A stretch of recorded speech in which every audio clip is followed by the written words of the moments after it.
कथा में जाने की जरूरत नहीं। किसको कहते हैं? अपने बेटा को, अपनी बेटी को।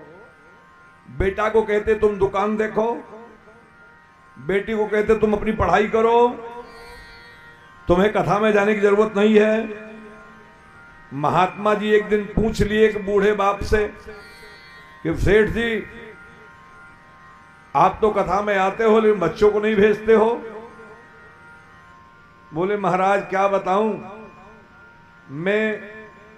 मैं कार्बन पेपर हूं, मैं कार्बन पेपर हूं और हमारे बच्चे कोरे कागज हैं। बाबा जी तो समझ रहे थे लेकिन बोले कि जरा समझा के बताओ। बोले बाबा मैं कार्बन पेपर हूं, कार्बन पेपर की विशेषता यह होती है कि जो बातें उसके ऊपर लिखी जाती हैं वो उस पर नहीं छपती, नीचे वाले कागज पे छप जाती हैं, पर सादे कागज पे जो लिखी जाए वो छप जाती है। तो हमारे बेटा बेटी सादे कागज हैं और हम कार्बन पेपर।